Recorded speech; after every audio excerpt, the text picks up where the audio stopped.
Just smell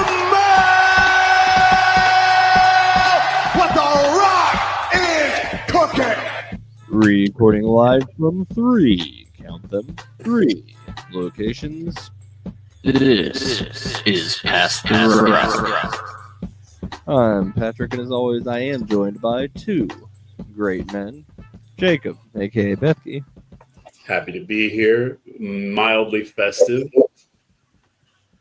And Caesar, aka LCs. It's very funny that crumble cookies, some of the shittiest cookies you could ever have, is the downfall of Penn State University. Well, the downfall might have started before all that, but it is incredible how much crumble cookies. All I have to say to that is CEOs moving a lot differently when college football head coaches are leaving than when their employees can barely afford to pay rent. That's so true. They could pay rent. They need to watch a good football team. So, yeah, we need to keep them happy. Yeah.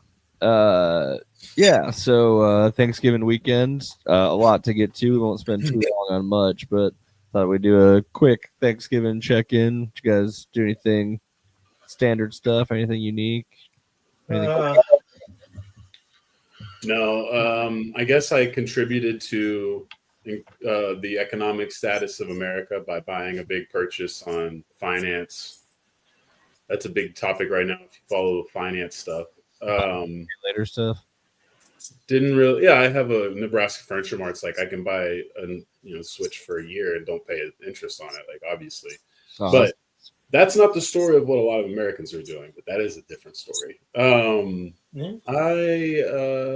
We just actually had a great feast here. My wife likes to make food, but it was really just us. So there was a lot of food to be made, but just us here.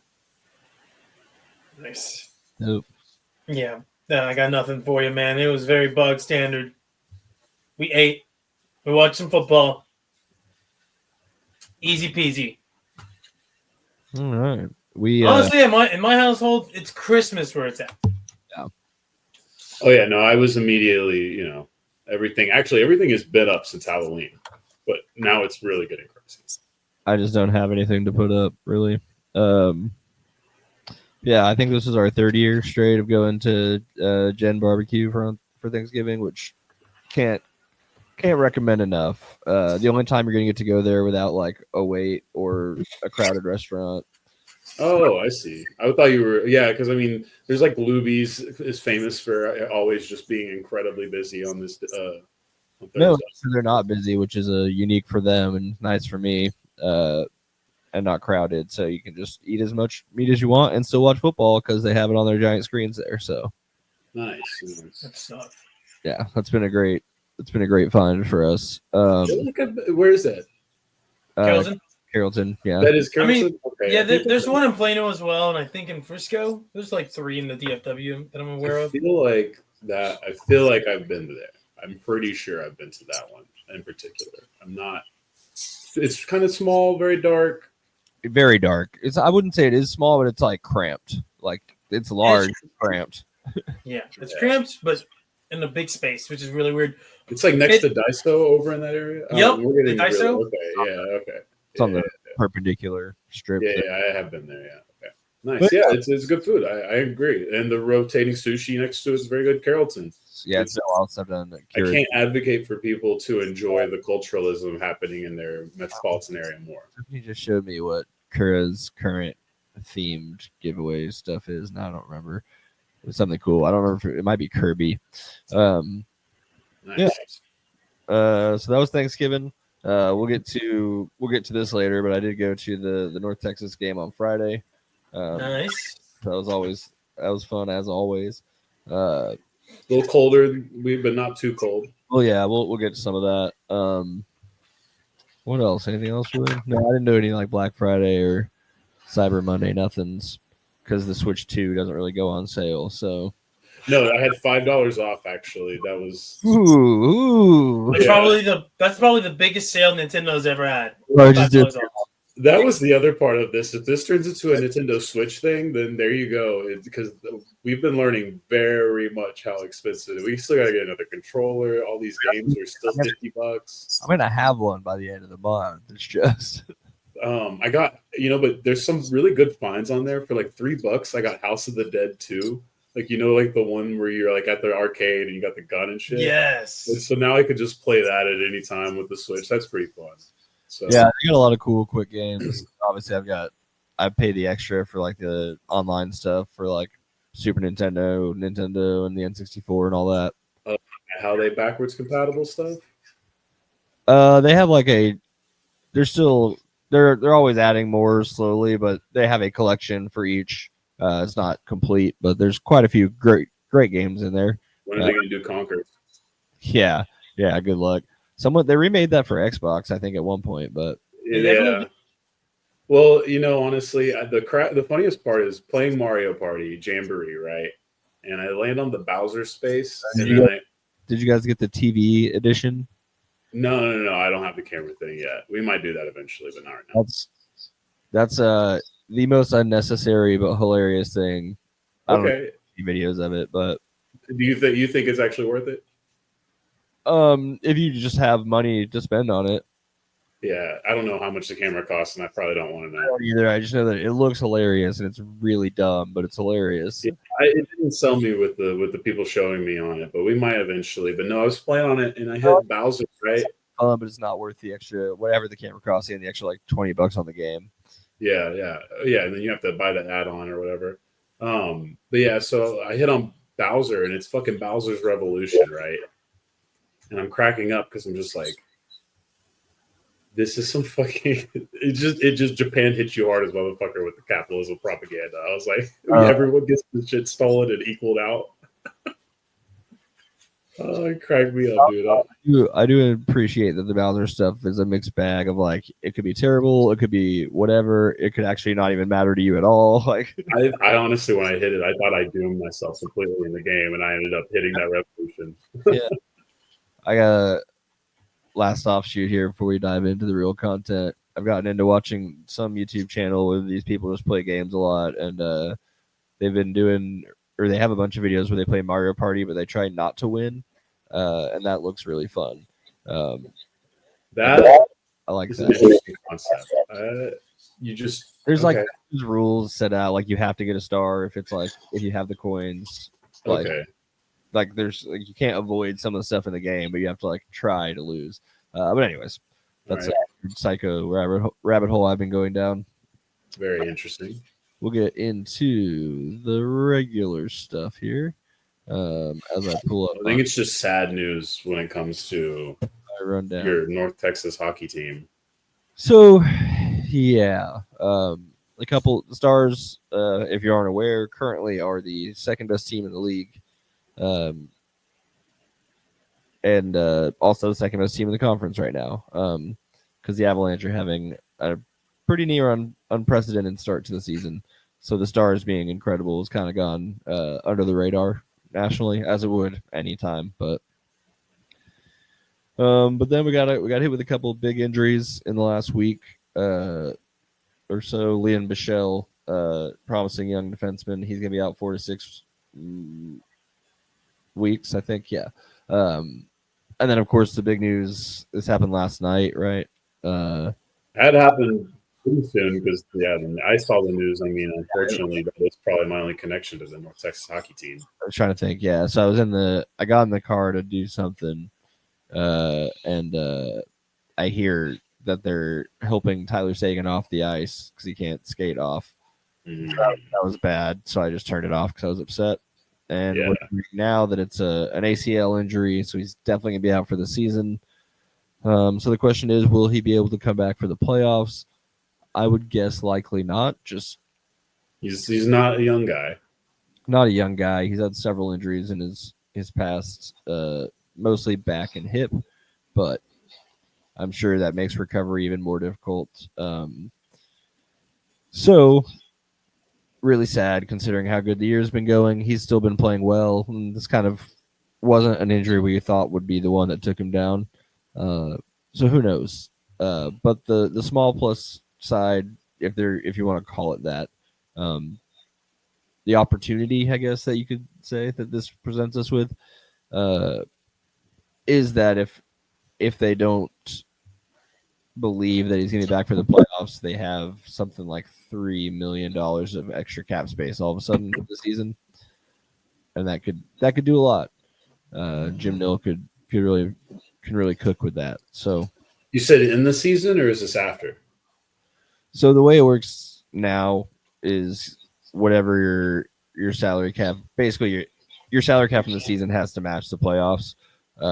So instead of being able to put someone on the long-term injury reserve, bringing people in, then you can bring that guy back because it's the playoffs. The cap didn't matter. Now the cap matters in the playoffs. Okay. So if Sagan's not going to come back, then we can use that money. But if we use that money while he's out in the regular season and he comes back, then we have to just get rid of guys. That doesn't really work. I think this is where maybe us fans probably should have never gotten involved with the nuance of the business, because now we all have to learn incredibly. I mean, not really. It's they corrected. They corrected it together. It's kind of chaotic. Like it's the same thing as the 3 different tiers of salary cap you have in the NBA now. But it's not. It's just that the salary cap extends into the playoffs. That's all it did. Yeah, but it's like, why wouldn't it? I guess I don't. Yeah, the stuff before didn't make any sense, and teams were trying to change it, and then not everyone would agree to it, and so people started. How the fuck? Okay, I don't want to go down that rabbit hole because I'm just so confused that they had to even change this rule. But I guess welcome to modern business, sports business, and also the hockey CBA and their salary cap is a lot. It's a lot more tooth and nail than any other sport. Of like, we don't have a lot of money to make all this work. Gotcha. It's just it's a tightrope that everybody's walking all the time because they don't bring in all that much money. And speaking of that, I'll do a quick pivot, something I didn't put on the thing. The Rangers, the baseball program. So I noticed for the first time ever, they were offering Black Friday ticket deals for like $10. And it wasn't just like Wednesday 1:00 games in July. And apparently attendance was way down last year. And because, they've broken off the pay model of the regional broadcast, so they made less money that way. So just I don't know. They're kind of in a weird spot where they have a bunch of money, but they don't want to spend it, and then we'll see what happens. Good luck for all of us as fans. Oh yeah. So you think that how much more can you even? Yeah, I guess so. So we should just get used. So it's going to be a bad start. Pitching. They want to be under $200 million payroll for the year, but they're spending like almost 100 on like 6 or 7 guys. Wyatt Langford's going to be the next Mike Trout, isn't he? No. Well, not like necessarily as good, but like I was like, I don't want to expand on that. I'm just going to say no. Not as good. I realize that that's a high bar, but like be a really good player that's just going to be chilling on a team that it just ain't got a shot in hell. Yeah, Trout. I was trying to think of who an NBA comp could be for Trout. Maybe Derrick Rose. Maybe. Perhaps. I don't know if that one works as well. Like with Trout, injuries took him down. So he could, he was really good until he got hurt all the time. Either way, so that's depressing. So no Pete Alonso, no. It's interesting, right? Like Ranger Suarez. They did move a bunch of money off the books as well. So it's just what they can piece together and how they might manipulate who gets paid when. I don't like it, but it's, I guess, the cost of doing business. I mean, I guess even if it takes 10 years, this maybe starts a process of moving on to someone else that sees the Rangers as the opportunity I feel like they should be. But I don't know. Yeah. I do feel like it's fickle, but like I feel like if you just keep it consistently winning games or playoff race, like legitimate playoff race, people will tune in eventually, and then it goes very well. Like then it really expands. But like I do feel like there's a lot of people who get turned off by the minutia of baseball, and then by the time it's the Rangers' turn to step up in the market, they're nowhere to be found as the last couple seasons. I mean, honestly, it's I would say it's as simple as just lowering prices in a few spots, and all of a sudden more people are going to be in there. No, that's true. And then there's also, I would love to know the averages around the league and stuff, because there is obviously there's just a lot of financial changes in the world at all times, and those do impact the way people spend on luxuries. For sure. And I guess hopefully the idea is that either they come up with their own TV service, or that they find a way to make money as Victory Plus grows. They somehow make more money on it. I don't know how that works, but anyway. Well, it does make me wonder, because there's obviously basically every Pelicans home game now, everyone it's the FBI is on the case. Are we in the midst of a major league situation? Oh, like how to find it? Huh? No, we're talking about is this their last game? They're playing to empty gyms. Okay. And that's, I mean, unless I'm seeing propaganda videos, I trust these are beat writers that are showing these things. It seems like the Pelicans are trying to hide it. And I wonder how around the league, especially maybe a team like Dallas, up behind me, where you need to kind of make the goodwill. It's a good market. People have money here, but you need to make up for what just happened to these people before they're spending the money, I would think. The Super Koopa. Let's see here. Maybe you could. Games, according to ESPN.com/NBA/attendance, in 12 games this year, the Pelicans have brought in just under 200,000 people. Okay. I know Basketball Reference actually checks that too, but I bet they're just pulling from that. Yeah, I don't need. If it's to be trusted, they're doing about the same as the Celtics and the Spurs. Okay. Yeah, man. Okay. I don't know. There's just no way that's true. That's I wouldn't think there's just no way that there's just no way that I could believe Charlotte. We could have had a conversation about some of these other cities that you want to go. Boston, San Antonio, get the fuck out of here.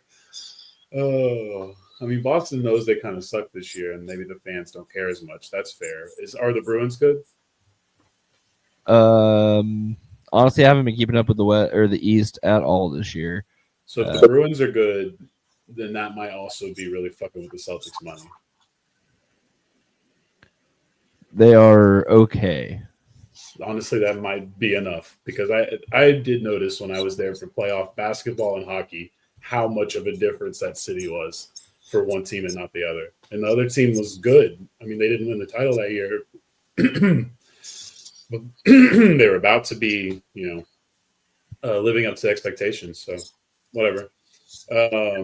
It's such a stupid website. Probably good to transition maybe to. Yeah, it's time. Speaking of how you would sell tickets, if you're maybe in Inglewood, California, you might announce the farewell tour of your franchise's arguably best player, and then unceremoniously dump him on the road at 2:00 in the morning. Leave him on the top. That's a wild departure, man. Larry Frank flew in to do it. What else is funny about this? So the hearsay is basically, Chris seems to be not happy with how. I mean, the team sucks. Frankly, they suck. And he allegedly told Chris Haynes reported this, so I feel like Chris told Chris Haynes, but that's just what it is. That he tried to meet with Ty Lue about it, and Lue kept blowing him off, and then here we are. Chris Paul posted about it on his IG story, which I think is pretty funny. And then we've also got Lob City reunion. So Steve Ballmer, public enemy number one with the Clippers Nation, because Lob City has reunited via FaceTime. They're smiling. They're putting on for us at least. And, Steve Ballmer looking like a schmuck.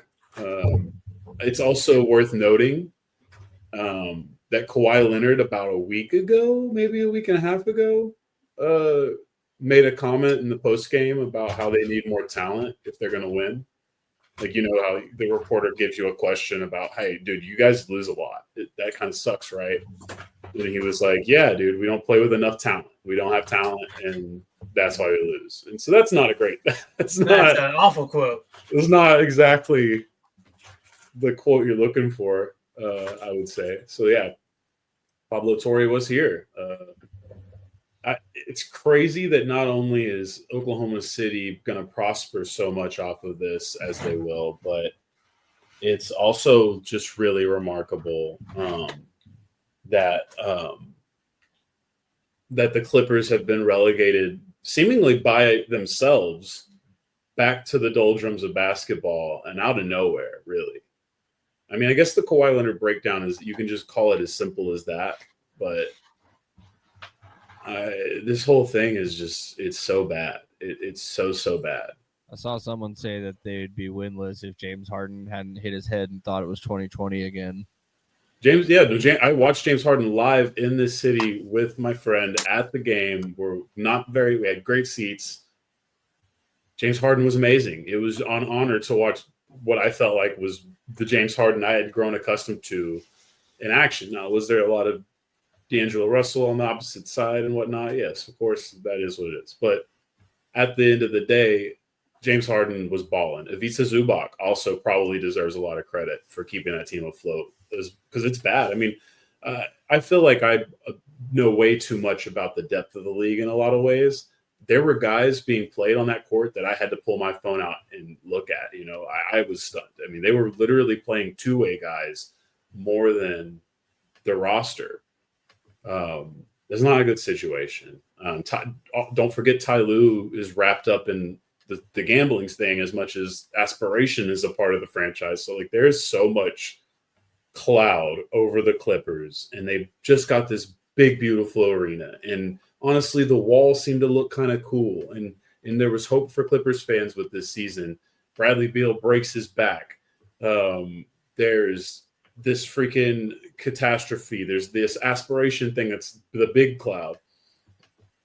The fact that Blake Griffin is shining on TV right now, too, is not helping the case because that's who's going to make this worse. I mean, Lou Williams is the one out here telling everybody's business, and that's also arguably one of the best Clippers players of all time.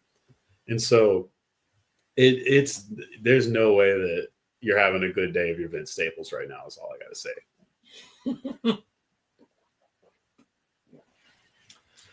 He'll be okay. Clippers fan, I guess. He is. I mean, there's Billy Crystal, there's Clipper Darrell, but I think for the modern age, Vince is the best representation because he's cool and hip, obviously, but it's the fact that he actually like kind of grew up the way that a lot of Clippers fans do, where they're the kids who get the free tickets and then they go to the games because that's the only way they get to see it because the Lakers are Shaq and Kobe at the time, you know, selling the place out and making it too hard for people to go see. Yeah. So I think there's a difference in LA, and there are some people that they can reach and could stay with, but they've just, as a franchise, they've done nothing to help those people want to stay and fight the good fight, especially when Big Brother is such a big brother.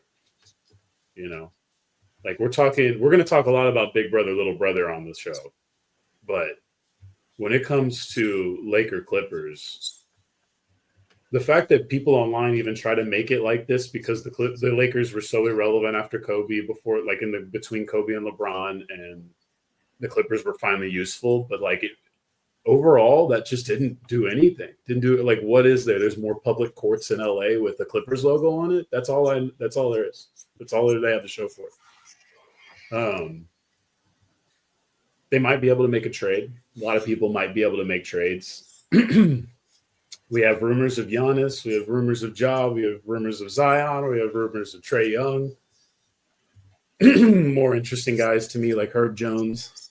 But any of the free agents signed in the 2025 offseason can officially be traded on the 15th. So at this point, expect the news cycle to get hectic and very muddied with bullshit, as it usually does. But don't be surprised if trades start popping off as soon as the 15th. And they could be marginal. They could be big ones, because people might have already made their plans by now and are just waiting out the clock, which is also a part of the Chris Paul thing. The Clippers might have also or are still deciding how to formally do it, I believe, so that they can make the most out of their cap situation. And they do need, to their point, they do need a better player. Like, they do need someone they can actually play because they suck and they need to do something. Yeah, I haven't watched any of their games, but I've seen a lot of talk about the fall off this year, which is surprising because he wasn't like, a world beater last year, but he still looked like he Chris on the court. Chris could have still been serviceable, but at the end of the day, you're paying him to be Dwight Powell, and I guess that's maybe too much of a disservice to Dwight Powell because he's still playing. He's still he's probably on the court right now. Because he was cut from his team this week. Yeah. Oh, that's right. AD has to play the 5 against his will right now for the Mavs. I love it. Anyway, as we go on, we're gonna get Isty with it next week. We've got the Magic versus the Heat and the Raptors and the Knicks playing on the next Tuesday, and then while we're doing our thing, Thunder, Suns, Lakers, Spurs. Los Spurs doing just fine with De'Aaron Fox, but no Wemby. And Castle's still out, right? I think so. Yeah, there's a few Spurs out, but that's obviously the big one, literally. That's really it with the basketball stuff. We have such a large amount of the other thing. Is there any other pressing hoops news and notes that you guys want to expand on, or Bill Simmons said Tim Duncan's better than Kobe, so Bill Simmons said this. I feel like he's probably always had that stance. For sure. I don't know what the book is I have the book somewhere, but yeah, I don't know. It's cool, but at the same time, NBA related thing that I've seen in a couple of days I could think to pull. So yeah, no, things are still, like I said, unless you're really just. I guess the Giannis stuff. I don't know. Did we already? That's why I said the rumors are big. Giannis reportedly has already told the Bucks he wanted to trade, but then they were like, no, let's not do that. According to Brian Windhorst, but now since the team kind of sucks. Can you answer me this? Yeah. The Michael Jordan stuff on NBC, is it all still footage from the same interview from the first episode? Damn, I haven't caught up enough. No, I haven't really watched enough of the new broadcast. I catch them in glimpses, unfortunately. But it's also how I used to do inside the NBA until after football season. So, like, I'll have games on. I'm still watching daily recaps on YouTube quite often. Like, that's basically my main way of just seeing how the early season scrimmages are going, because that's kind of what they feel like until the rosters actually finalize. So yeah, after that point, I'll be doing a little more watching of the games and the programs. But I've seen great stuff. Like I said, everybody seems to be killing it for the most part. But I haven't seen a lot of Michael Jordan, so I wouldn't be surprised if they haven't posted anything else since that. Well, I saw something today, and it looks like they're wearing the same clothes, but I might be wrong. Oh, okay, we've got a second Michael Jordan one is hit. Who's he talking to? Well, no, it's him and Tarico. It's still him and so it's. You're right. It's definitely just going to be him and Tarico recorded like maybe an hour, and they're just going to milk it. But it's not. I don't think they're doing like a new one every week. Like I think, I think they chopped up a couple of interviews and they're going to spread them out over the year. I think the question is, do we get one live mic? No. I think what do they? This is NBC, right? Yeah, Tarico. Yeah. Yeah, they don't host anything big. Oh, do they host the Eastern Conference playoffs? Yeah, I was gonna say, isn't this year they just got the NBA back? So that's what it's all about. And okay, I think Mike does it. They're like, Michael Jordan's gonna be a part of the broadcast. And he comes one time during. They went to his house, filmed. No, he does. He's gonna do one in the Eastern Conference Finals. That's my way. He's gonna do like Lou Holtz and put on mascot heads. No. That's the other one. Lou Holtz was the Lisp guy. Lee Corso is who you're thinking of. Lee Corso. But either way, no, I have to watch more. To be honest, I really just have not watched enough. I just see clips, especially when anything Dirk says. For the most part, it seems to hit my feet quite more. But otherwise, yeah, I haven't done enough. But yeah, so I'm going to hit the button. This button's a little longer than it usually is, and then your button is much, much longer, and we'll get to that once we get to that. Ready? Hit the button. This is Past the Rock. I'm a man.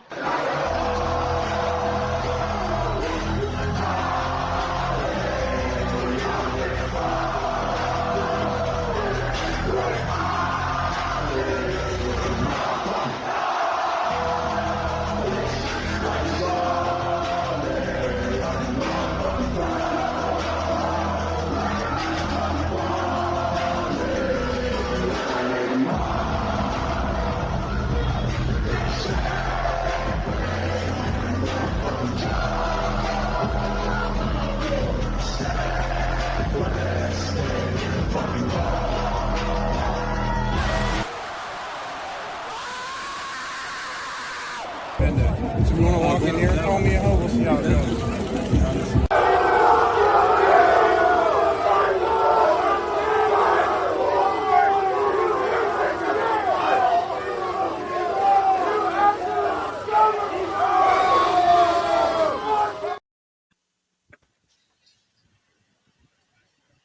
Oh, college Well, that's football. good.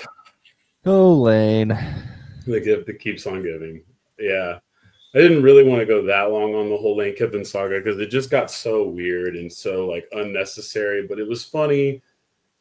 I think it was just incredible to show my wife that a bunch of people just took a bit time out of their day, go out on a Sunday, go at a fence in a private airport and just yell to the top of their lungs. Awful things. They were cussing his children out. It was quite crazy. He alleged that somebody tried to run him off the road, and then they said that didn't happen. Some police.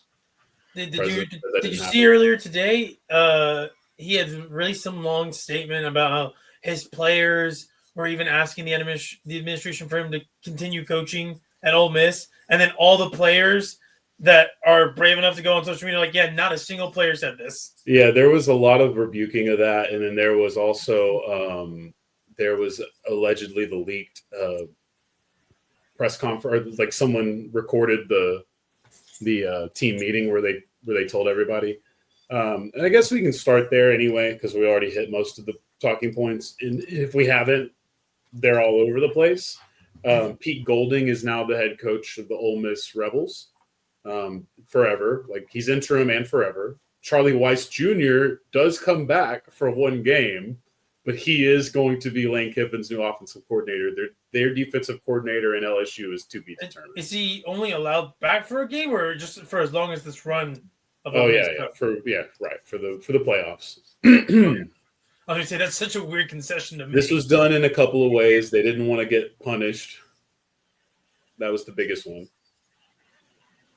The college football committee's a little. It seems like it's kind of like there's a path that they have to follow, but then there's also this chance that they just say fuck it and do whatever they want to, right? And I think there was a little afraid of that, so then they agreed to let the Weiss guy go. And but he is going to be with Lane at LSU.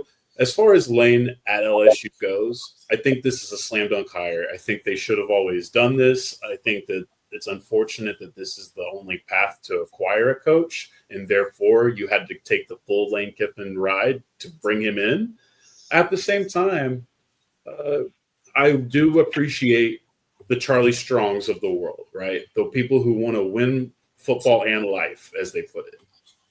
But college football is pretty reprehensible if we really get down to brass tacks. And the way that Louisiana moved during this was pretty reprehensible. And their priorities are pretty reprehensible. So I think Lane Kiffin is going to peak at LSU. He's learned a lot. He's learned how to be a great head coach, but he's also learned how to be Lane in the lane where he can be. And if you think that you can't be this crazy, obnoxious person, please go look at the coaches that have succeeded. I know Saban is the big, he's the black sheep in that group, but you have Picking Grass, Les Miles. You have Ed Ogeron, Ime Udoka style exit, on top of the fact that the football team kind of sucked, which I think actually mattered more than what he actually did, unlike Boston. Yeah, that's the way the cause. So, like I said, yeah, like like it's just a reprehensible place. And no offense to LSU fans, I'm on your side, kind of, but like it's a match made in hell. It's a pretty reprehensible school historically with how much they're willing to do and who they've had represent them, as are most college football programs. There is not a more perfect, awful, unholy marriage than Lane Kiffin at LSU. And it's going to succeed. I think it may not have a long shelf life. There's no way it doesn't come out in a national championship. That's the thing. It's like, so if Alabama comes calling or the NFL comes calling again. Well, the NFL's not going to come calling. That's why I said I think it could be a quick one because I think there is an NFL option for Lane. What if he takes over after Harbaugh doesn't get it done in LA because now he gets to go live out in LA and then he gets to play the Raiders twice a year. I don't think the Spanos family can stomach that. If Lane instantly turns LSU and gets that championship and everyone's riding high on Lane Kiffin juice. Fucked up was not winning at Ole Miss this year and then going to LSU right after winning. And then going and winning at LSU and then being like, all right, NFL, what's up? Who wants this? Now, you know what? But I do think it's tough because it just there was not a good way to go, and you kind of do have to announce something. Like we're seeing all the different American coaches do it in various ways. Also, if you want a dysfunctional franchise that would take Lane Kiffin on, by the way, I got two off the top of my head. All right, he stays. Always will pay for him. Saints or Cleveland. Yeah, I mean, look, the NFL. There's a lot of teams that could absolutely do it. Like that's the biggest argument for it. I just look at the most shameless teams in the league, and those two strike me as 1 and 2. There are various degrees of shameless in the NFL. Yeah. I don't know. What else is there? Any other Lane LSU stuff you guys? I mean, it's funny. I'm not gonna lie. I feel the only people I really feel bad for in this case are like the players in Ole Miss that are kind of stuck in this. Yeah. You know, they're like, hey, we just had the best season in our entire school's history. We have a real shot at maybe challenging for a national title, and then this guy just dips. Yeah, no, it sucks. But at the end of the day, that's a lesson that I hope that every college football player across the nation took into the chat. Like I don't think that the Rebels players are alone when Lane did what he did right then. And it's different when Eric Morris does it chronologically first, right? Because the program expectations are different. Both here and with Oklahoma State. I don't think Oklahoma State is that irrelevant, but I do agree they're not. It's not SEC stuff. Yeah. And so it just becomes this thing where we all knew it was going to happen. We all knew Florida was involved. Now people, after the fact, are trying to say Florida State was involved. We know there was a discussion of Sark leaving and then Texas being interested. These could have all been bullshit rumors. They could have all – I think Florida was definitely not a bullshit rumor. But otherwise – the rest of them could have all been bullshit, and we'll see. But Texas have never made any logical sense for any of the parties involved, except for maybe Lane. I think that it was just is Sark leaving kind of situation, right? Like, does he decide to dip? To go where?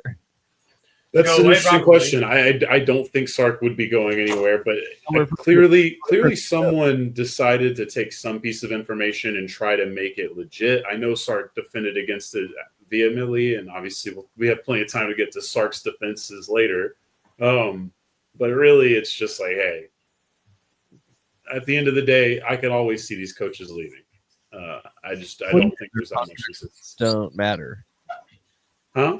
Their contracts just don't matter. They don't. I mean, they're getting more expensive. Like, that's for sure. But these schools are becoming more responsible with the money anyway. You say more responsible with it? Irresponsible. Oh, irresponsible. Yeah, no, they don't give a shit. I mean, LSU is. There was a meme about that financial expert that everyone calls. He's like an old balding white guy. Kind of looks like Tim Walz. Fuck! I forget his name. And he, either way, it's basically like making fun of the fact that they're paying 3 coaches a buck ton of money right now. Jim Cramer? Dave Ramsey. No. Yeah, Jim Cramer is the crazy mad money guy that everyone bets against and does well on. Anyway, so LSU and Lane Kiffin, here we are. Pete Golding in Ole Miss is not a bad hire, but it does establish for Ole Miss, and this is the bitter pill that they're trying to swallow via Lane Kiffin's departure, they get to play victim, and they deserve it. That's fine. But ultimately, the reality is still the same. The Ole Miss Rebel program is a second-tier SEC program, clearly based off the coach's decision, which I do believe matters. Like, I know the money matters, but the coaches make the decision, and they have the choice. That shows me. Even if Lane fails spontaneously, it still shows me the hierarchy. Kind of what Patrick's saying with Sark. Like, I think if Sark stays at Texas for a while, it does show what Texas should be, and whether he does with that, we'll see. Anyway, there is a lot to get to here, and not all of it's interesting, but it's always notable, I think. Oregon State hires Jamarcus Shepard. This guy's co-OC and assistant coach and receiver coach at Bama. So 3 jobs under DeBoer at Bama. He also was with him and with the Huskies, so he's able to recruit in that area well, or he's already got a little experience there. Stanford hires their former quarterback and Andrew Luck's predecessor, technically, Tavita Pritchard, who is currently the QB coach of the Washington Commanders. And he was the predecessor and no, he wasn't successor yet. He was also his backup while he was there. At that point, if you're Stanford, I don't know what the right answer is. So if he's still a guy before a guy, that's fine. But I think it's better than Frank Reich on a, hey, what are you doing this year kind of deal? Because that's just crazy for a big program like Stanford. Florida hires John Sumrall, former coach of Tulane. He ends up going and doing – what's up? I said, any relation to Pat? No, I don't believe so. Goes and does the chop and then ends up back in the press conference with the gear on after. That's an interesting one. That is so fucking funny, man. That one was – It's an interesting hire for Florida because clearly the reports are very obvious that they came in second to Lane for the Lane sweepstakes. Maybe third. I don't know if Penn State ever really got involved, but we'll open that can of worms when we get there. Florida is just an interesting program because Urban did it. Spurrier did it. No one else has really done it. So but if you know the upside with Summerall is like, look what he's done at Tulane. The idea is like, well, if he can do that at Tulane, what can he do at Florida? Right. I think the issue was that his resume was too similar to Billy Napier's, and it just didn't make Florida in the second place. So it just felt like they're firing a coach to fire a coach. But we'll see. It's hard. It's hard. That 42-11 record's hard to deny. Auburn is going to go ahead and hire Alex Golish from USF. This is an interesting guy.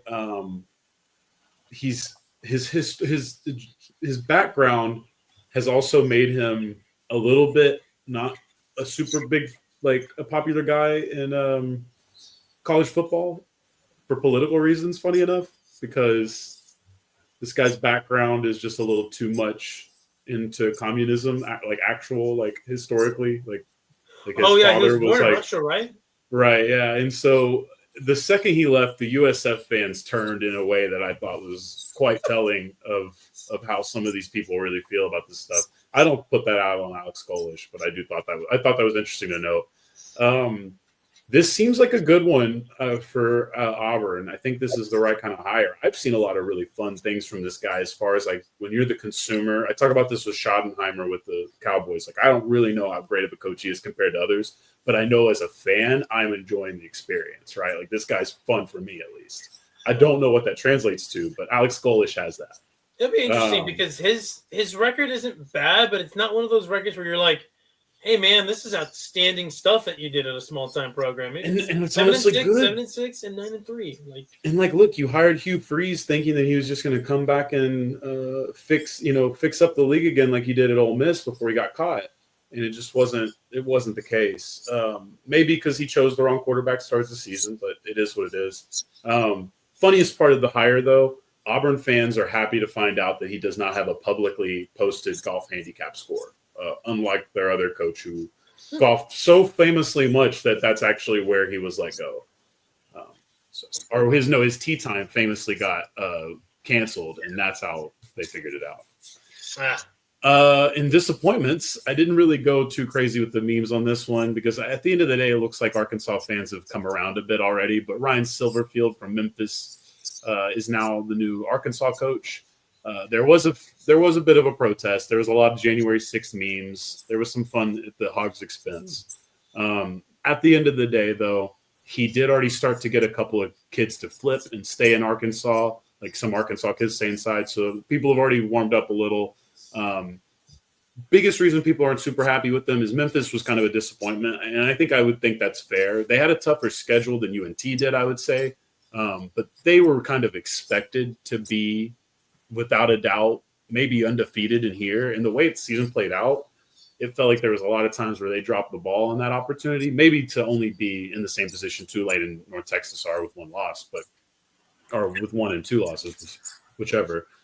It was just one of those things where not good enough. And so he was on the hot seat potentially going into next season for Memphis, and instead here we are. Which is crazy to me that at Memphis, right, of all programs, he'd be on the hot seat considering 10-3, 11-2, 8-4. You know, I think Memphis does see itself as a team that should be like. I think they don't like the fact that UNT is catching up, or that Tulane is this consistent, or whatever it is, right? I think those things are mattering. In those "what have you done for me lately" type of debates, he's done a lot for the program lately, and so I think it's a little ridiculous that they have this inflated self-view.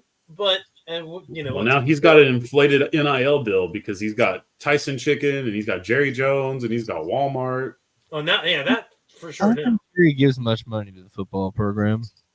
Yeah, I've always been interested in that myself. I've never done the work. He doesn't get anything back, so no. I would love those people to just come up out from under the Jones cloak, but unfortunately, it is the Jerry and whatever the fuck his wife's Gene Jones football facility or whatever, or athletics facility, whatever the fuck it's called. Do they play on Clinton Field? I don't think they do. I feel like Tyson's Chicken already got there. Coastal Carolina fired Tim Beck despite a 6-6 season, which you feel like, Coastal Carolina, that'd be good. Only thing notable about this is, other than Coastal Carolina being literally a fun team to watch if you're live. What the hell is behind me now? This just changed into some random Asian lady sitting in I assume in I don't know what's happening there. Anyway. Kind of bright, so it's hard to see any detail. I just see her hair and maybe a jacket. Yeah, no, I don't know if it's AI or not. I'm gonna go to the luxury spa. There we go. Anyway, notable because there's another Tim Beck that could be a candidate. We'll see. Michigan State fired Jonathan Smith after going 1-8 in the Big Ten. That's unfortunate for him. He replaced a guy who got fired for a very serious case. In a way that usually kills a program pretty dead in its tracks. Northwestern coach Pat Fitzgerald, a guy who had been fired from Northwestern and been on the sidelines for the last couple of years, is now going to be their new coach. So that's an interesting revival. I think people saw coming, but I think it's interesting Michigan State went on it. I think it might be the right way for them to rebuild that program the way it used to be, at least a second-tier Big Ten team where they're in the bottom right now. Kentucky finally gets rid of Mark Stoops in the terrible, awful contract. They hire Kentucky native and the current offensive coordinator of the Oregon Ducks, Will Stein. Bob Chesney, Kurt Signetti's replacement at James Madison, is now going to be the head coach of the UCLA Bruins that we're going to play in Inglewood, California. Moving forward. So we'll see how that goes. That one's interesting because I think for Penn State, people would have thought that would have been the best low value hire if they were going to make a move, and he ends up getting poached away quickly. Good on UCLA for taking that attempt, I would think. And then today, some surprising news. Chris Kleiman, who you guys might know for blessing me with the joke that is Pete Wentz / Carson Wentz, and cursing Caesars franchise with the gift that is Carson Wentz. Chris Kleiman won a lot of championships at North Dakota, then took on Kansas State, won a Big 12 championship, has been very good. He is retiring, and Aggie offensive coordinator Colin Klein, pretty much a done deal to take over at the end of the Aggie season. I would say he is a Kansas State football legend of sorts. Yeah, almost won the Heisman at Kansas State. So there you go. Well, it's so weird. It feels like that wasn't that long ago. I was watching that guy play in the Big 12. Yep. And then, here's another one. USF hires Brian Hartline, current or ex-NFL wide receiver and Ohio State wide receiver. Currently is Ohio State's offensive coordinator for the time being. That's a good one. And they I think became the first team of the American to replace. I don't remember when our news broke, but we'll get to ours in a second. Cal hires Tosh LaPoy, the defensive coordinator with the Oregon Ducks. So Oregon's lost both coordinators at this point, and he'll take over the Cal Berkeley program. An interesting defensive hire. Remember, Ron Rivera is running that show right now. And then we get into the news that's close to home. Neil Brown is the next head coach of the mighty Mean Green. Really well at Troy, then got the promotion to West Virginia, maybe at the worst time possible. Wasn't great, was 500 at West Virginia. But his relationship with Ren Baker, the guy who I would consider probably the first athletic director to take the North Texas program seriously in any capacity, really, with basketball, any of the sports. Ren Baker did a great job. He handed it over to the guy we currently have. Ren hired Neil. Didn't work out, like I said, at West Virginia for him. Now, as he's been a current special assistant with Sark down at Texas, he's got his rehab done, his like mini Lane Kiffin story, if you want to call it that. And now he's ready to take on a program that's in good hands and just, Yeah, and I would recommend going back and watching, even dating back. I think I mentioned this in the Discord, dating back to when he was the OC at Tech.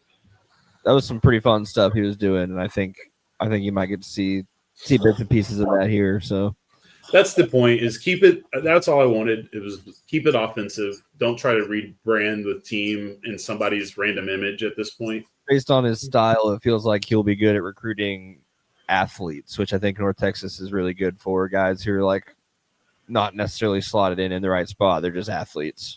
Yeah, and that's, I think I was talking about this in the Discord. I'm okay with offensive-minded coaches, never great with defensive-minded coaches, because you run the risk of always if you're really good, your offensive coordinator is going to get poached. It's always going to happen.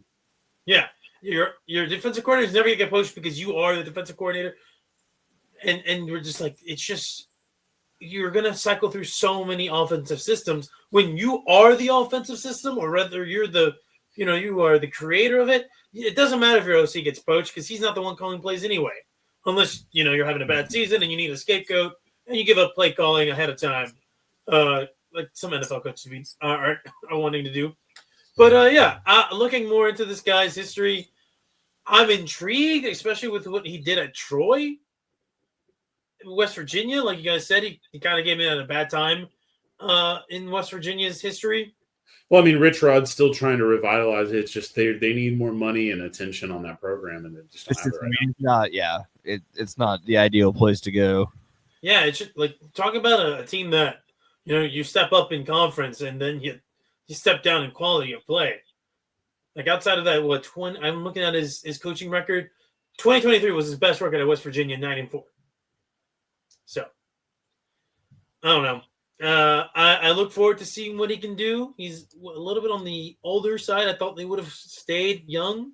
Well, that could be a positive, though, because maybe that means that Neil Brown sees a longer tenure at UNT than maybe most. Plus, looking at the neighbor's grass kind of thing. Look, if he does really well, obviously, but the goal isn't necessarily to continue to keep this thing a college football playoff contender. Unless the expansion continues. I guess that might change. The expansion might make it easier for you to do so if you're just winning the American. I mean, yeah, I would say just as long as they're competitive in the conference, that's what you're looking for. Let's win the American. That's a big focus. That is the main focus. But I think and we'll find out this week, obviously, what the real destiny for this team is currently. But ultimately, just win fucking bowl games. That's really it. They just have not done that. They just have not won bowl games. That's just not a fun thing to talk about when you're trying to be a serious program. Even if it's the fucking Cheez-It Bowl, even if it's the fucking Pop-Tart Bowl, just win fucking bowl games. Maybe bowl games will matter less in the future, but still, man. The Pop-Tart Bowl would be fun for UNT faithful to attend. So there you go. Excited to see what the future is, and especially just of Mestamaker. I mean, at this point, he's leaving it hush. I feel pretty confident that we'll lose the running back to his home state, because that just makes sense, and that would be a great opportunity for him. But as far as Mestamaker, I think there is some NIL incentive to stay. I'm interested.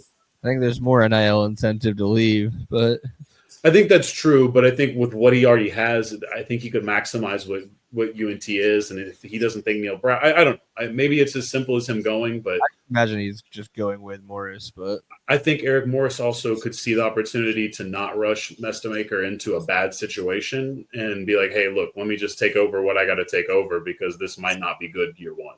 And North Texas could be salvageable still for moving forward. Yeah, and I would say look at the history of Eric Morris and some of his quarterbacks. They don't always stay with him, right? They'll leave. I mean, Cam Ward. No, I mean, if you're a great developer of the position, then you're just like, yeah, bro, you did good, Sensei. Move on. Take your ascend, whatever you need to ascend to. So yeah, we'll see. We'll see what happens. I'm looking forward. But the biggest we'll see in college athletics right now is the Penn State head coaching job. The funniest thing in the world, man. They are still currently coachless. They are ranked like 150th in their signing period so far. 136 out of 136 schools. Yeah. So they've bled recruit. I think they've got 2 guys as of today. Today's like a big early signing day. Texas landed some nice ones today. But ultimately, Penn State really not sure what to do with this one. We've got Brian Daboll. Maybe. I mean, right now they are tuck the tail between your legs. Yeah, I see, and this is what I meant in the Discord by trying to save face. Not save face publicly in the sense with like their fans and like the general media, like, hey, this guy who wore this badge. The portal. Yeah. It's like, hey, the donors are like, just make a spin where you're like, we're confident in this guy being able to keep that Penn State tradition going and blah, blah, blah. Like all this, all this other nonsense that they're going to want to spew out to try to make themselves not look just like a joke of a program, which that's what they look like right now. Yeah. It's really bad. And I think James Franklin still, as I've read off all the hires that are here, and I guess Lane is still the highest upside. I don't deny that by any stretch. I still feel very confident that James Franklin is probably at least top 5 hire of this cycle, very confidently. And then maybe he is the best one at the end of it. Because I think for him, he might even see an opportunity to just be at Virginia Tech. And who knows what the future of the ACC looks like, Or he could really come and help North Texas out. I think, like I said, I like Neil Brown, and honestly, I like a little older guy instead of maybe just running through. Older retread isn't the worst. That was the good thing about having like McCarney around for a while, is he was an old retread because he could get transfer guys in, and every 4 years he had a team that was like kind of competent. That was sort of what his model was. He just was too old to actually do that. And there was a lot of guys who could do that. Kansas State famously that was their bread and butter for a while, is just every 4 years you got to watch the fuck out for Kansas State, So we'll see how it goes for us there. This week will be an interesting one. The week that was pretty much it was not the craziest hate week ever. So Thursday, Navy ended Memphis's chances as Ryan Silverfield was out the door. So that, again, not great, but good for Navy. A really good year for them. Friday was a lot more chaotic. UNT hung a 50 burger. That wasn't very chaotic for us, but it was nice. It was sweet. A little bit of a slow start, but once it got going, it got going. Yeah. There was a little worry.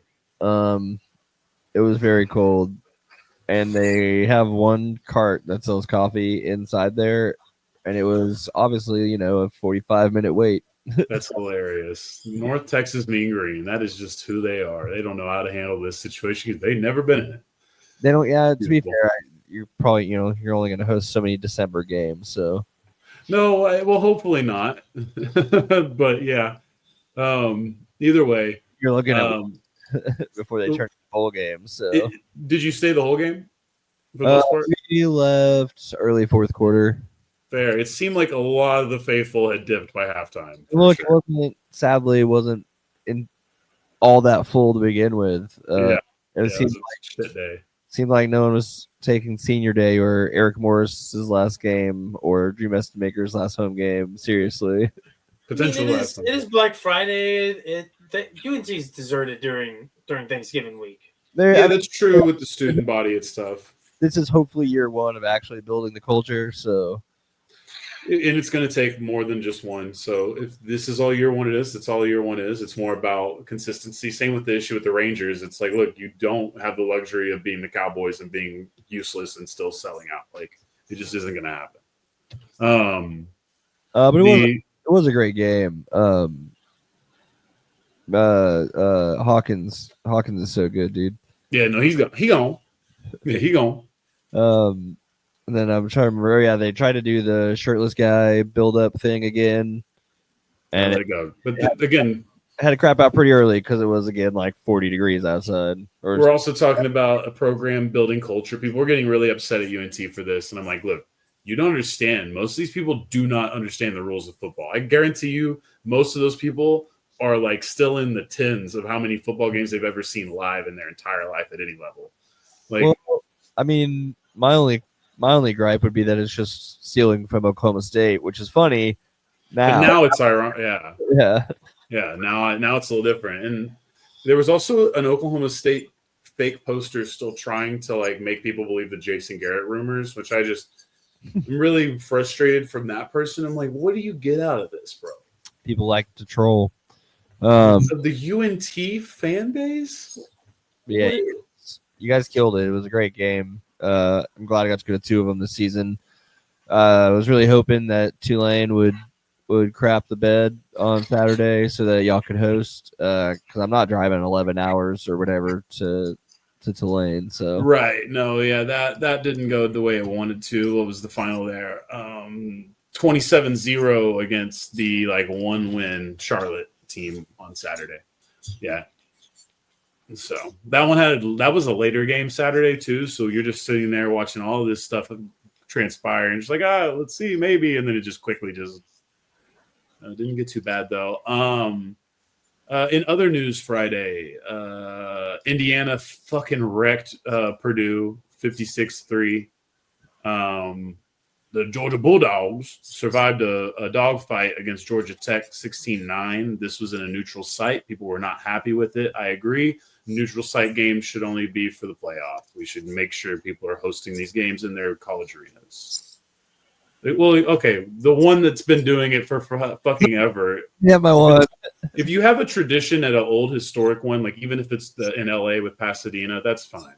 But like if we're introducing these things now, or the world's largest cocktail party, Florida chooses to play that at the Jacksonville Jaguars Stadium. That's fine. But like, I don't love the business idea of just, new arena's here, let's play in it. Because you don't like Arkansas and Tech playing in Dallas for no or in Arlington for no reason. I don't. I don't.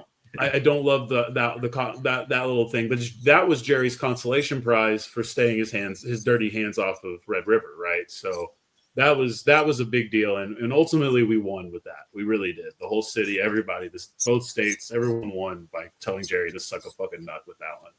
But at the end of the day, no one else really likes it. And it's also tough with Red River because Red River has that special geographical relevance as much as it does historic. So it makes the rivalry more interesting, the way they split it in half. But Yeah, but doing this just because, oh, look, the Atlanta Falcons have a fancy new stadium. No, fuck that, dude. Come on. But they want to sell more tickets. That's the real reason. Rebs did win on Lane's way out the door. There was a fight at the end of it, but 38-19, it really wasn't too much of a contest. That's also where that clip came of him pressing that reporter, and we don't need to get into the "you're a hoe" thing. It was just really goofy. The guy was like, also, quoting. He was like, "I'm quoting Ludacris." It's like you're quoting Ludacris, quoting Nate Dogg. Okay, so take it back to the original if you're gonna go there. Arizona got a fun little ending win against Arizona State to completely end the Sun Devils' slim chances. 23-7. They also were on a backup quarterback. There was also rumors of their coach being a very hot commodity. He ended up taking a bag to stay and should be there for a bit. And then the second to last game we're going to talk about on Friday was Iowa beating the shit out of the Nebraska Cornhuskers. But there was, of course, a very important football game that transpired on Friday before we get to the Saturday slate that was. I believe Patrick is going to. I had too many ideas, so this is like a couple of them mashed up together. We'll just hit play. This is 3 minutes long. It's okay. Enjoy. Believe in yourself. Here we are, 11-0, the best team in the SEC, honestly the best team in college football, and undoubtedly the best team in the great state of Texas. I mean, y'all, nothing is going to make this Aggie football season more perfect than going into Little Brother Stadium tomorrow, clearing out their stadium when we punch our ticket to the SEC championship. That Longhorn football program isn't an SEC caliber program, as they're obviously showing their second year in the conference. The 12th man is going to paint the world of college football maroon and white when we punch our ticket to the SEC championship.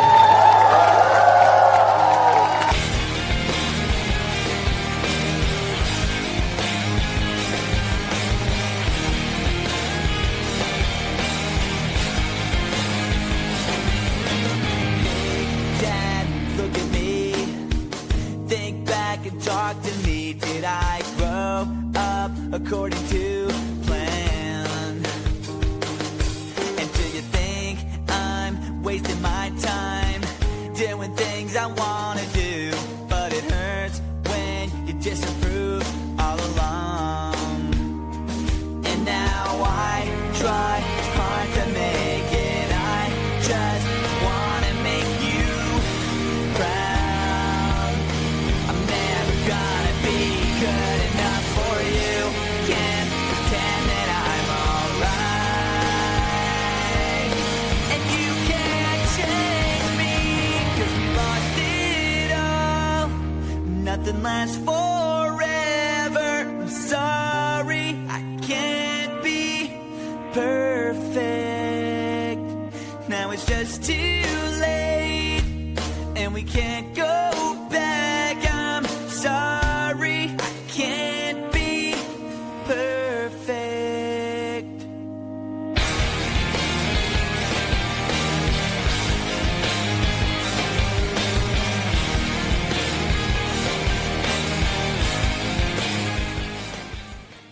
I think Coach Stark is a baby with anger issues, and Coach Mike Elko is going to expose him. We didn't play the way we needed to. Can we close the door and run a professional press conference, please? My gosh.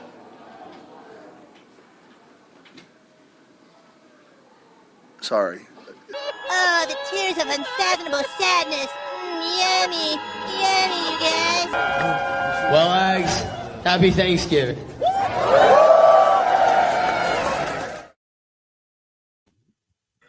Yeah, that needs a single upload by itself for the show for sure. That's a good one. That was good. 30. That kid by himself has been more prominent and viral for putting his foot in his mouth than any other Yell leader in the history of the program. And I mean, in his defense, I don't know if they've been uploading the videos till he got there, like every single one. Well, we used to see them, but we didn't get this much engagement from them. Every week they were put on YouTube in like high definition for me to just. No, not high definition, but yeah, they were definitely out there. I'm impressed. This kid just keeps delivering every time. Yeah, he definitely knows what his job is. Look, this is a tough one for a lot of reasons for everybody involved in a way, because while it was great for Texas in a season that was sort of a retooling season, beat Oklahoma. It is to look at if you just looked at the season objectively and you'd be like, well, pretty decent season. Like, that's not bad. But because of everything going in, you're like, oh man, this is such a letdown. It is. I mean, ultimately there is disappointment right now with Texas, and Sark has every right to be feeling a little bit of the heat because the goal is to be a playoff team, and unfortunately they're not going to make it. But we got one more week for the committee to figure it out. They're going to need a lot to happen for that. The fake electors. I don't see it happening, but probably not. We'll see. I mean, what if someone's quarterback just loses a leg during a conference championship game? I get it. I know we've seen. I understand, and I think that's fair to point out because yes, if you're at home, there is still this is why weird little thing. We don't know what this is, and so I just want to give some of Sark's points a little credit. When it comes to this, this is a pretty big one. Texas has 3 important wins on their resume where most of these people don't. That's unfortunate. And in basketball, where there's obviously more games played, this isn't an issue. Teams make an argument like this all the time and can jump other teams with more losses because that's how basketball rankings work. And we're trying to apply that logic to football, but it's brand new. And ultimately, there's not really much we can do at this point. We know that this will change. Why will it change? Probably because Texas is at the forefront of getting screwed, but also because Miami's going to get screwed. And probably also because Vanderbilt's going to get screwed. Oh, Miami definitely going to get screwed, especially since they already have the head-to-head over Notre Dame. Yeah. Texas, you can't. Yeah, there's a line. Not enough teams also lost 2 or 3 games. And you could pick any of the 3 losses if you just turn any of the 3 losses around and they're in the playoffs. And I feel sorry. I do think that curious to look at Ohio State's schedule and see that the closest game they played was us. No, exactly, and I think there's a plenty good arguments. Look at how poor the A&M schedule is. This is facts. We know this is a reality of their schedule. Whether they still have a chance to play football, so they can make all this disappear with just winning. No, we're still unfortunately in this weird, just constant. There's never a set thing. There's no unifying body, so everything's constantly in motion. The plates are constantly shifting every single year. And we've all found out somebody would come up with a central governing body, and then we could put all the teams in a way that makes sense so that we can actually look at them. But if you want, we're going to have this kind of conjecture every year. And even if you want to be fair to the committee or to the powers that be, which I don't necessarily want to be, but I'll play devil's advocate. I think they did a fine job with the teams that they have in right now. Well, no. I don't mean by their decisions. I actually could pick some of that. But the way that we got to 12, we criticized it. We laughed at it. We thought this was unnecessary. Turns out NIL sort of helped a lot of things out. And maybe 16 is the right answer. And fuck me, I was wrong. A lot of us were just wrong here. And maybe it's just a matter of time, because I don't want to see a world where the American Conference winner, or even the ACC if it's a down year, doesn't get their representative in the playoff. But at the same time, if the SEC is a year like they had this year, where look, Texas did what it had to do in every game but Florida. You lose because Georgia's way better than you. You lose because Ohio State's better than you, and you're replacing a freshman team basically on their turf. But you lose to Florida, and it's a disappointing one. But it's also how hard the whole season was. How you're serviceable, never serviceable on the offensive line, right? Yeah, there's enough glaring holes there that I'm not like this team absolutely has to be competing for the title. Could they be? I think they could. I think they're probably the 5th best team in the country right now. And it's important to say, hey, Oklahoma, Vanderbilt, A&M, all had exceptional seasons. Yeah, that's the thing. Nobody did poor enough. We expect Bama and Georgia, obviously. Texas just ran out of margin for error, and that's going to happen. That's okay. So we got the 2 wins that matter the most if you're not going to be competing for everything. So.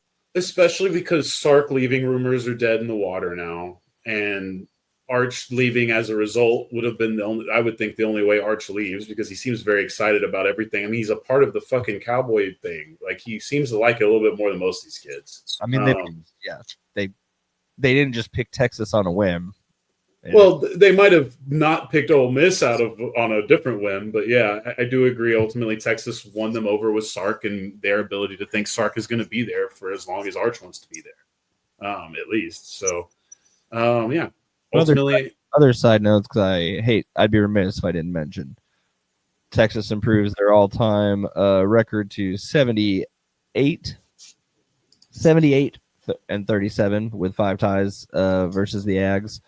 That is 78-37. That's tough. What is this one? Oh, yeah, this is the last Aggie burial.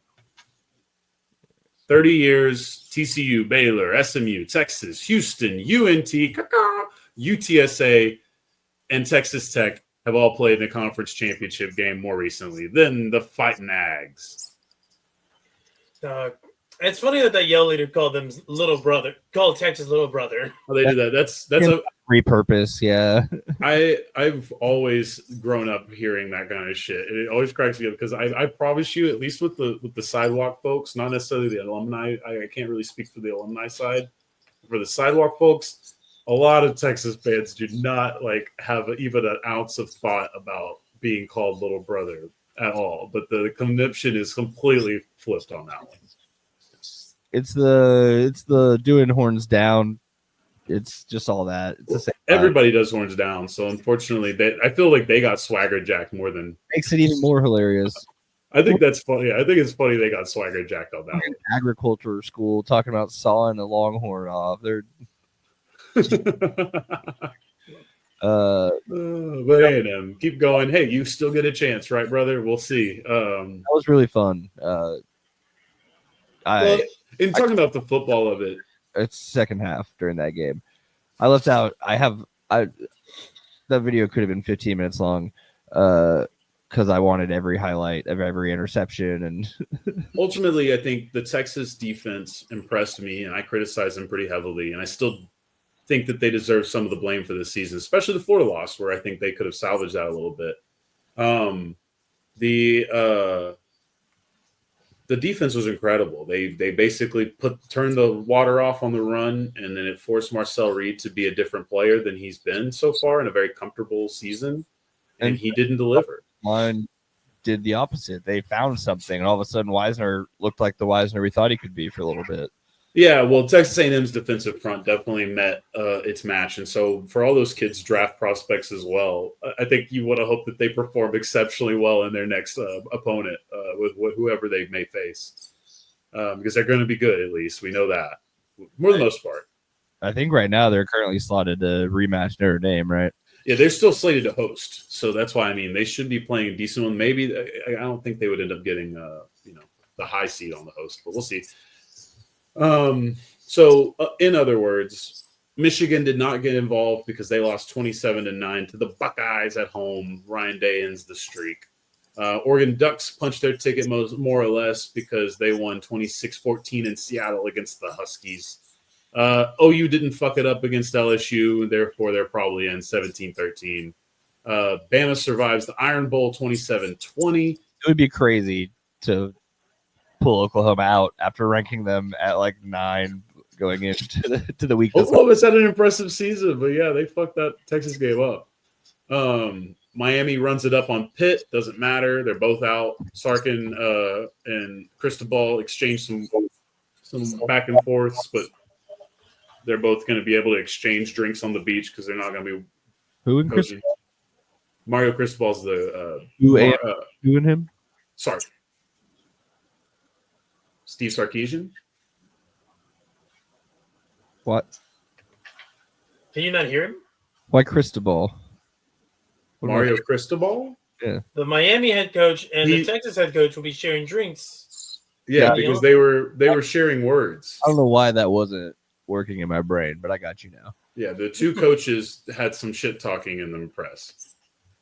I was thinking you were talking about like in like a post game handshake, and I was like, we haven't. No.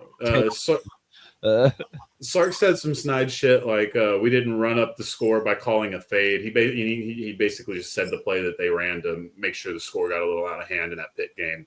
And then Cristobal also said, well, we have a consistent head. We beat the shit out of Florida and you lost. So it was both sides landed punches on that one.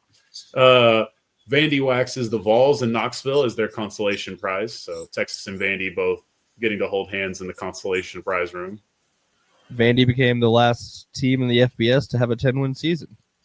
That's incredible. I didn't realize that, but that is incredible. And obviously, they also flipped the 5-star quarterback recruit this week, so that's a pretty cool deal. They also flipped a 4-star wide receiver recruit from Bama. Oh, nice. Okay. Which I think is a little bit more impressive, just because he's not a hometown kid. Well, I think they're going to also be 4 stars that are like, wait, how many players are ahead of me at the roster in Bama? Start at Vanderbilt as a freshman. I mean, but that's always that's never stopped kids from going to Bama. That's because we didn't know how things were going with playing for these franchises before, right? Let's call them franchises now, right? Like we didn't quite know how Bama and some of these schools were able to lock, stock, and load with 5 and 4 at every position and on the depth chart, you know? True. So there might have been kids making business decisions. I did think, in addition to the note on Vanderbilt getting their 10th win, becoming the last team to do that, it's the 3rd team in the last 3 years to get their first one. Indiana, Iowa, and Vanderbilt. Wow.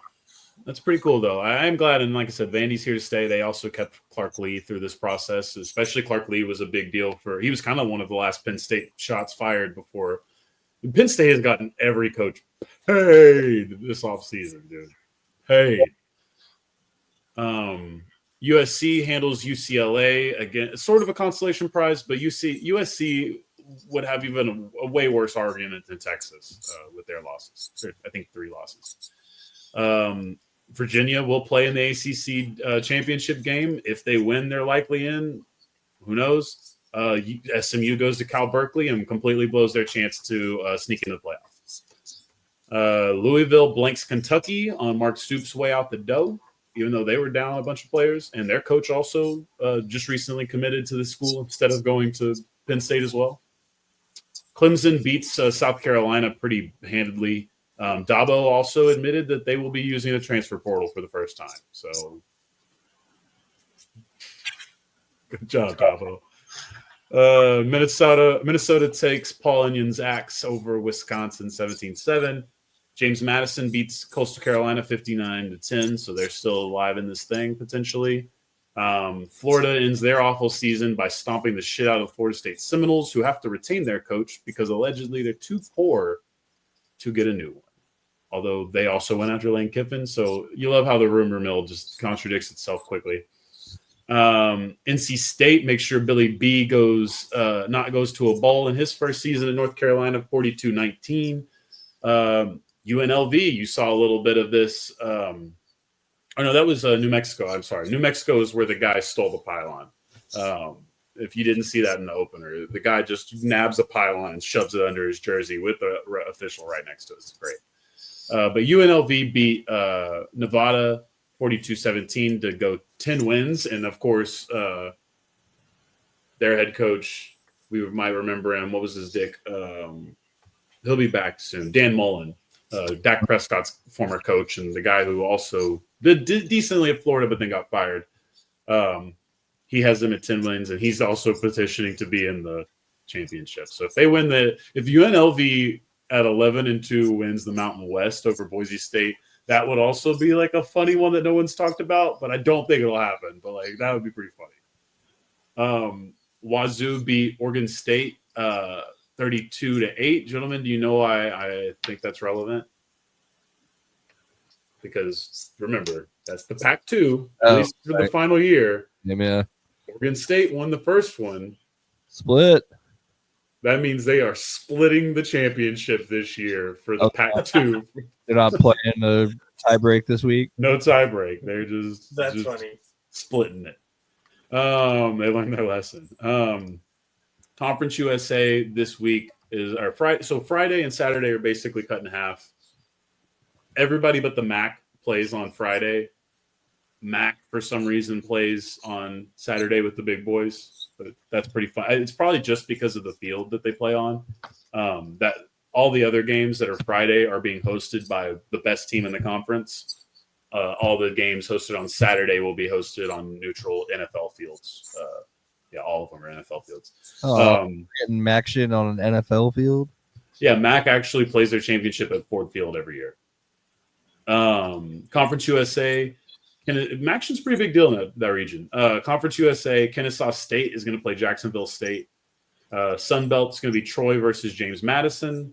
UNT, Tulane, obviously, and the AC in the American Conference. And then the Mountain West, like I just said, UNLV, Boise State. So Friday will be the day we learn our fate as the North Texas Mean Green. Do we just go to a bowl game, or are we going to play at Ole Miss? What? No, I thought it was going to be who was it? What if we beat the shit out of Tulane though? I think we would go higher, right? Then we would be the higher of the two conference teams because this is it, right? Like, where's the thing? You have it on here. I was about to pull it up on my phone. There you go. Yeah. So I don't think we would play Oregon. I think James Madison or UNLV potentially would. Ooh, and then or ACC maybe even. And they bounce Ole Miss because their coach left, and then Texas goes there, and then North Texas can go down to Austin. Oh, I dreaded that. Honestly, there was a real I thought going into yesterday there was a possibility that I was calling somehow, that earlier this year. No, not that. That I could live with. If North Texas was to win the American and then be bounced out by Texas just because they want Texas, I think that would be a very hard moment for me in my sidewalk to alumni fandom. That would be one of those moments where I'd be like, how sweet would it be if Drew Messmaker beats Texas in Austin? No. If Texas played UNT, that would be tough to root for, but I'm fine with that. That's a win-win situation for me. Okay. If North Texas was to not make the playoffs because they want Texas in more than the American, that would have actually been a crossroads for me. That would have been like, oh fuck. They have to take those conferences. Yeah, and that's not going to happen. No, at least not from what they're telling us. I thought we have to knock Ole Miss out. Well, those are codified. You're right. The conference champion. That's why we're going to have the expansion. So it's either way. Now we got to consider Duke getting in here. Where Duke play? So we will. Let's get into the Saturday games. BYU Tech rematch. This one could cause some chaos. If BYU wins, then Tech and BYU potentially both get in, and then we get some weird shit with the SEC. Where did BYU end up on the college ranking, the playoff ranking? BYU is 11 on both, but they're not technically the conference winner. Okay, sorry. So I mean, it would push Notre out, Dame might be gone. Push out Notre Dame, Alabama, or Oklahoma, and it's not going to be. Damn, Oklahoma is going to be the odd one out of those. Potentially, but if Alabama loses, then it makes this a different situation for sure. We'll start off your day with Jerry World with the Big 12, and then you got Maction, Miami versus Western Michigan at Ford Field. You'll have Georgia Bulldogs and the Alabama Crimson Tide at Mercedes-Benz Stadium in Atlanta. And then you will have the Indiana Hoosiers and the Ohio State Buckeyes. That's a 1-2. 1-2. At Lucas Oil in Indianapolis. And then Duke versus Virginia. That's the 7-5 Duke Blue Devils and the 10-2 Virginia Cavs at the Bank of America Field, where Caesars Charlotte Panthers, North Carolina Panthers reside. Sure. We'll call them mine for the bit. But yeah, so I mean, honestly, I do expect Tech to win. I think they're a very serious team. I don't think BYU will crash the party. I think Georgia beats Bama, and I think that's a very interesting thing for the committee to decide. I think the Bucks probably beat the Hoosiers in a close one, and then I've got Duke upsetting Virginia and making it hilarious for the ACC to not get anybody in this year. That'd be great. So are the group of, because ACC is still considered group of 5, right? Or Power 5 or Power 4? It actually reads that they sort of have the ability to decide the 5 best, which is, and at this moment, 5 highest ranked conference champions. Oh, is that what it actually legal? So it's highest ranked conference champions. I believe that was the exact wording. So then, yes, Duke would not qualify because they would probably not rank higher than UNT or JMU. But obviously, if Virginia wins, they would. It's so fun that an 8-5 Duke team just made it into this championship game. Like, how the hell does that work? I know we were going to joke and think it's funny, and it will happen as soon as probably next year, where we have the 16-team playoff. But even then, if the top 5 ranked ones get in, it's tough to imagine that there's going to be 5. There won't be at least 5 teams with decent records that win their conferences. So I'm interested for this weekend. Obviously Friday is going to be a big one for the household here. We're very interested. Don't know what to have expectations of. Just gonna be piling the green on, and we'll see what happens. Honestly, I think it's a night, like an evening game. Yeah. It's going to be at 7, and I don't get off till like 6 now on the weekdays. So be driving down to Austin. So at this rate, we're hoping for the best. We're sort of expecting the worst. I think Tulane probably beats us unless the coach thing. What? I don't know. I don't know. I still don't think I don't know if the North Texas defense is. I don't know if they got this one. I don't know if they got it either, but I know who does got it. It's True Meston Maker. It's Caleb Hawkins. They're not stopping that train. I hope so. I do. I hope the offense, the 50-burger offense, can hold through any opponent.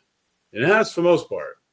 But this is going to be tough. Tulane's a good team. Managed to put up 37 against Navy, which is like putting up 70 against other teams. So this team is good. They can score a lot of points, and I think Eric was able to sort of hush the things a little bit with the way that they performed against Temple. The Temple is not Tulane.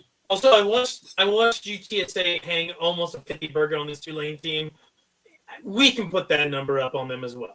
You're right. They had a bad night. Daft Punk Caesars ruining my brain for real. Yeah. So look, that's what I expect there. Like I said, I'll be watching for UNLV. If they win, that's a hilarious one. But at this point, there's not much to talk about. The playoff is set for the most part. I think if this happened tomorrow, I don't think either of the conference champions upset, other than maybe Virginia beats Ole Miss if they get the 11. I think if Bama does win and holds on, it's hard to even project because I just don't even feel confident we'll see Bama, Oklahoma. And I do still think A&M will host. Yeah. I think the top 4 holds out, though. That I do think. I think they won't knock Indiana if they lose. And I think, obviously, I'd pick Georgia to win, and then I'd pick Tech to win. So I do think that'll be the 4. I do think there will be a weird decision with the order for 5 through 6, or 5 through 6, or 10, rather. Oh, you guys would have to play Alabama if they beat Georgia. Yeah, potentially. Yeah, that could get tough. Anyways. Yeah. So I did want to show you guys this one highlight from this week. So this might be like one of the top 5 of the season for sure. I didn't want to forget.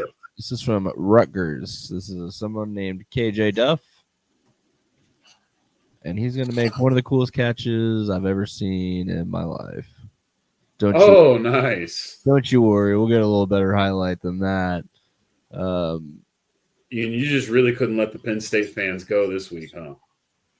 Yeah. That's amazing. Is Rutgers playing Penn State? Oh, yeah.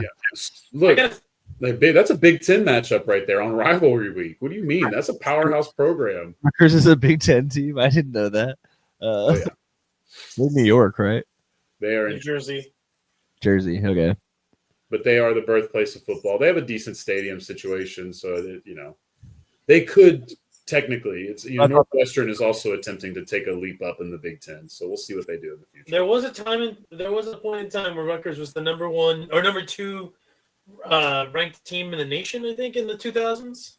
I know that they were probably good in the 1800s, is what I would assume. But he signed. Yeah, Greg Schiano had them rolling for a second, and he's back.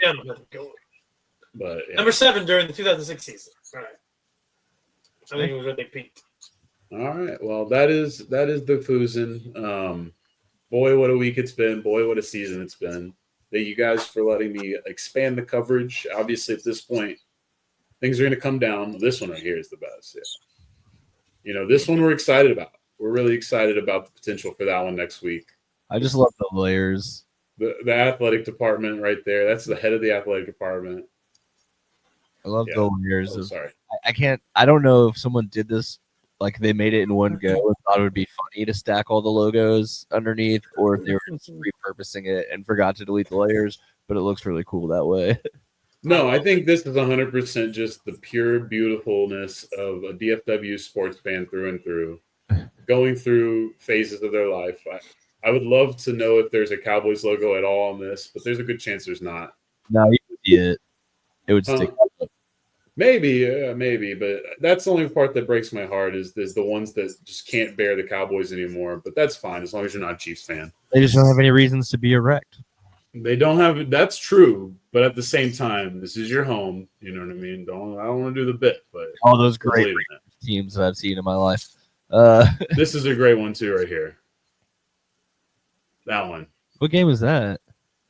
This is Navy. It is, yeah. Look at that. Look at all the men on the ground. That's where all the offensive linemen standing up. Cool. Do that against Tulane. I believe in the mean green. Do you believe in the mean green? Break time. See you guys on the flip for professional football.